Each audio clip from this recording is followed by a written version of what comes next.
9 октября. Джулия, наверное. Письмо называется «1 и 1». 4 языка, 4 слова.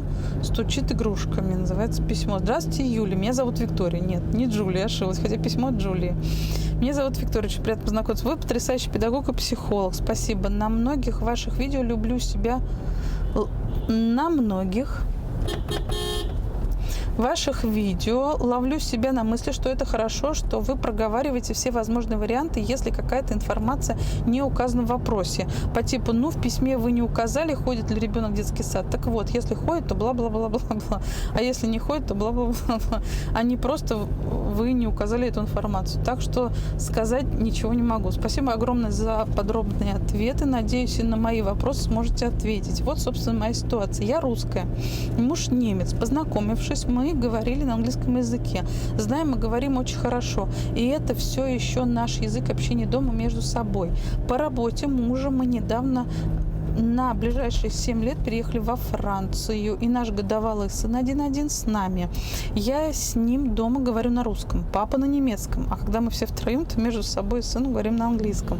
Сын болтает очень активно на своем детском, но пока не говорит ни мама, ни папа, ни мяу, ни гав и так далее. Животных и части лица, тела не показывают. Беременность протекала отлично. Родился на 38-й неделе сам. По Апгар 9-10. Повернулся, сел по полу, встал и пошел у опоры. Все вовремя. Сам еще не ходит. В развивашке играет. Палочки в бутылку и монетки в прорезь кидает, часто упрямый, активный, громкий, порой даже истеричный, но в то же время любящий зависнуть у окна или листая книжки мальчика. Живет в любви, ласке и заботе. Так вот, подруги смеются, что теперь придется каждое слово сыну говорить на 4 языках. Сынок, машина, das Auto, car, le Auto. Я на всех языках читаю. Еще на русском. Сынок, это машина.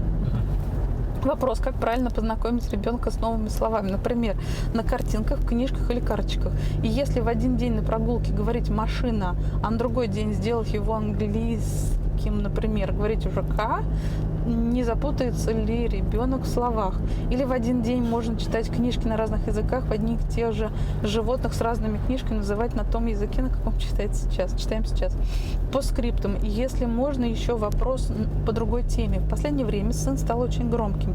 Возьмет машину и давай ею стучать от всей души по полу. Говорю, перестань. Не реагирует. И я, как вы советовали на видео, забираю. Начинает рыдать. Берет другую игрушку, и то же самое происходит. Если нет игрушек, стучит пяткой. Пробовала игнорировать стучание. Может делать это несколько минут, но так как это очень громко, приходится прерывать этот концерт. Отвлекаем, улетаем в кавычках от пола игрушек, но через несколько минут снова может что-то схватить и стучать, или подойти к полке с игрушками и просто все раскидывать на пол. Радуюсь, как все гремит. Я слышала у других психологов, что если ребенок любит прижиматься, обниматься, протискиваться куда-то, быть источником звука, но одно дело прижиматься, другой источник звука. Это же разные источники сенсорной информации, скажем так. Да, правильно? От кожи, от прикосновения, от мышц, от костей идет одна информация в один отдел мозга, а от звука, от источника звука идет другой отдел мозга. Значит, у него гиперчувствительная вестибулярка. Почему есть вестибулярка тогда? Ушам. Что-то вот здесь я не догнала. Но это все, это все интеграция, дезинтеграция, но это уши, глаза, руки, это же все в комплексе. Можно ли в год по ребенку такой вывод сделать или гиперчувствительная вестибулярка? В общем, это, не знаю такой формулировки.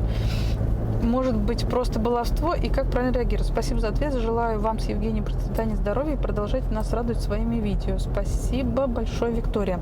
Так, значит, по поводу языка. Смотрите, вы можете сейчас оставить вот эту солянку, как у вас и происходит. Вы с ним на русском, с папой, он на немецком, а все вместе вы на английском. Вы можете так и оставить, если вам это удобно. Но тогда знаете, что речь придет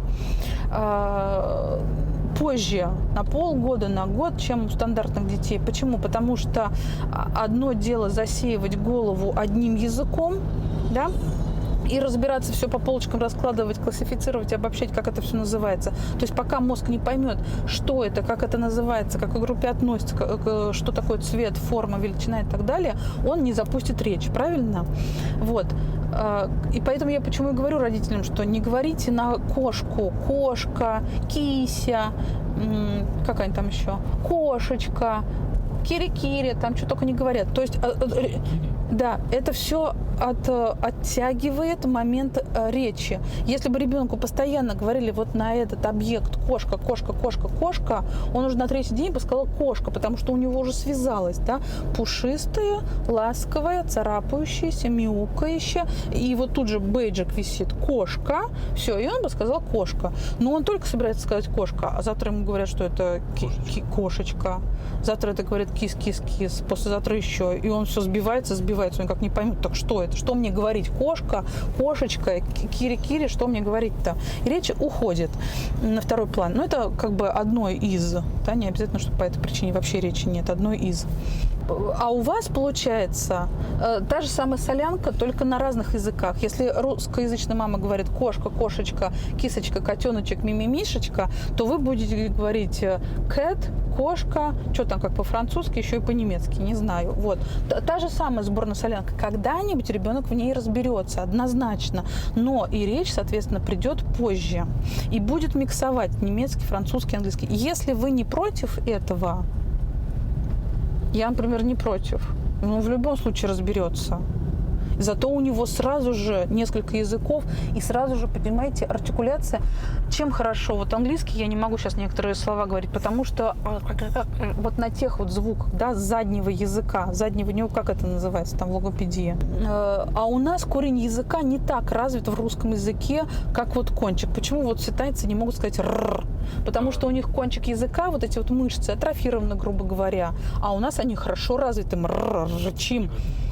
А корень языка у них, наоборот, хорошо развит, им английский хорошо дается, тайский хорошо, мурлыканье. Вот. А у вас, получается, вы будете развивать и кончик языка, и боковые, и тот корень языка, и какие там еще мышцы, потому что французский на одном говорится, мне кажется, да, русский говорится на кончике языка, немецкий там еще на чем-то, тоже, кстати, он рычащий, наверное. Вот. Это все в плюс. И слышит. И вообще, конечно, когда несколько языков ребенок слышит, это, конечно, и больше отделов мозга задействовано, и мышление же больше задействовано. Это нужно как-то собраться, чтобы понимать все это. Но все придет позже. Понятное дело, чтобы усвоить информацию, нужно время. Если как бы вас это не напрягает, что позже ваш ребенок заговорит, значит, так и оставайтесь. В любом случае результат будет, и польза от этого будет. Вот. Но если вам некогда ждать, и вы хотите, чтобы он заговорил четко, правильно и быстро, то, значит, убираем все, оставляем английский, раз вы и так на нем понимаете, и оставляйте английский до тех пор, пока ребенок не начнет не только на нем говорить, но еще и мыслить на нем. То есть все понимать, отвечать, проговаривать, откликаться и так далее. Как только вы увидите, что все хорошо проговаривается, более-менее какая-то база есть, он все это схватил, но это ближе к 4 годам, да, к 5, можно перейти на французский, на немецкий, на русский.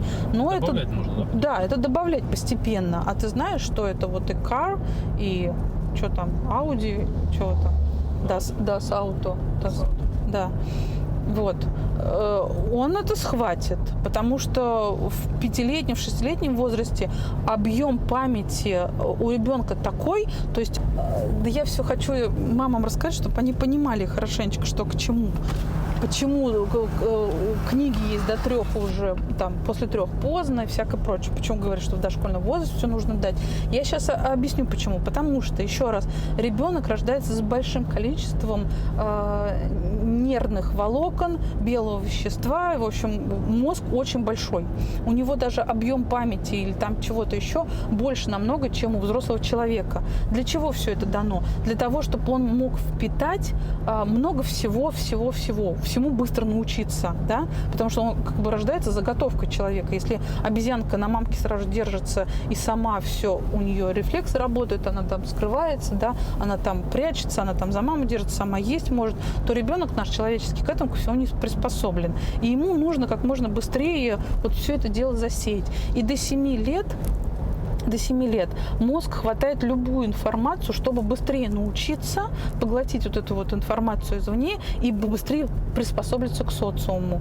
После 7 лет он уже, грубо говоря, костенеет, скажем так. И, конечно, не костенеет, но уже все отделы мозга принимают на себя свои функции, ответственность. Уже соседний мозг не возьмет, соседний отдел мозга не возьмет на себя соседнюю какую-то функцию. Все распределено. Уже изменить ничего нельзя. А до 7 лет туда можно пихать вот все, что хочешь и не хочешь. И все это возьмется. Даже если не поймется эта информация, она просто на полочку отложится. И когда мозг дозреет до этой информации, все это вытащится и будет этим пользоваться. Поэтому говорят, что танцуйте, рисуйте, пойте, читайте стихи, хотите на спектакле, делайте гимнастику, рассказывайте любую информацию, даже какую-то космическую, тригонометрическую. Кажется, что он ничего не понимает. Все это туда запишется. Это активно сейчас все вот хватается. Поэтому, если вы даже в 4 начнете второй язык, и третий одновременно скажете, что а это еще по-русски вот так, повтори. Все нормально, ляжет. И путаницы не будет. Вот выбирайте сами, как хотите. Хотите быстро, то тогда только на английском. Хотите когда-нибудь отсроченный результат получить, пусть все 4 языка, 1, 2, 3, 4 языка будут одновременно. Но заговорит позже. Так, и по поводу... Стучит. Мозг у нас развивается слоями от нижнего к коре. Сначала нижний, потом идет подкорка, потом кора, и, в общем, и потом лоб уже в конце только подключается. И человек, получается, мозг, ребенок развивается от животного примитивного к думающему, интеллектуальному, разумному человеку, да? Логическое мышление самое последнее там потом развивается. Сначала все рефлексы и прокачка всех сенсорных анализаторов, ловкости, мозжечка, вестибулярки, кости, мышцы, в общем, это все животное, ловкость сначала развивается, а потом только мышление, сознание, познание, только речь, все потом это. Так вот, пока ребенок маленький, он себе вы ему, кстати, сначала прокачиваете мозжечок, вы его качаете, подкидываете, тискаете, мнете, это проприорецепция пошла. Потом он начинает сенсорные реализаторы прокачивать, он начинает через рот все, да, в рот. Ему рот в мозг дает всю информацию. Это кислое, соленое, горькое, колючее и так далее. Все, там насытилось. Следующий пошел слой развиваться, тактильный. Он все хватает, ему все нужно. Поэтому, говорят, как только начинает хватать, давайте разные материалы, чтобы как можно больше мозг себе клеточек там заполнил с этой информацией. Это пушистое, это колючее, это холодное, это горячее, там и всякое прочее. Все, здесь через пальцы все насытил, все, он понял, что какие предметы бывают, все, здесь он успокоился.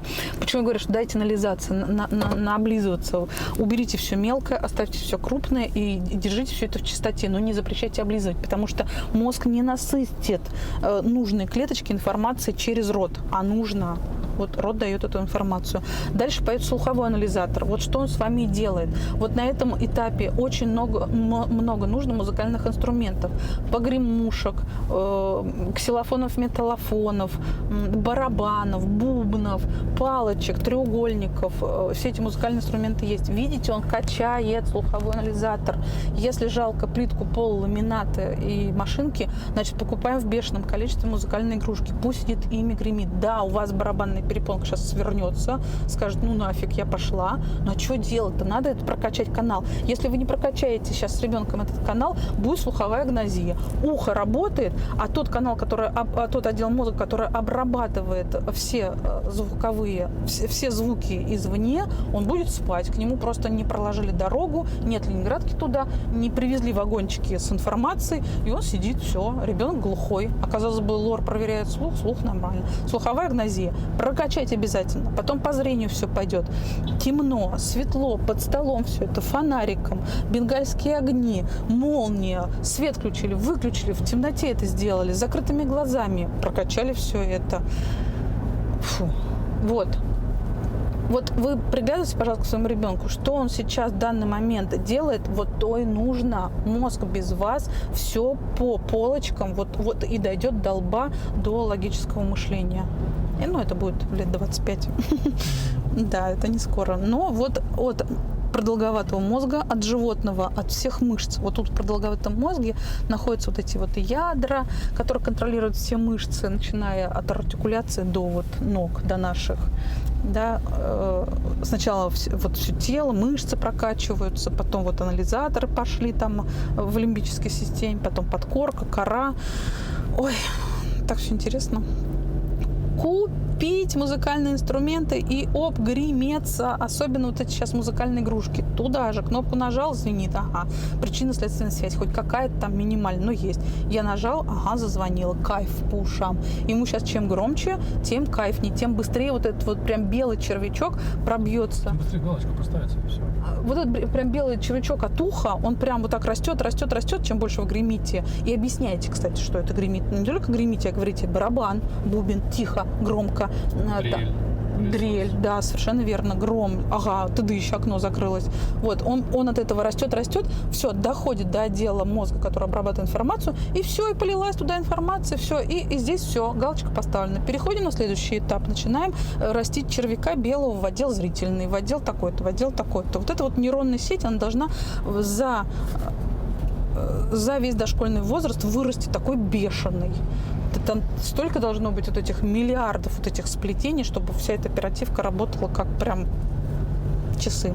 9 октября, Виктория, ребенку 1,1, 4 языка и стучат игрушками, ответили.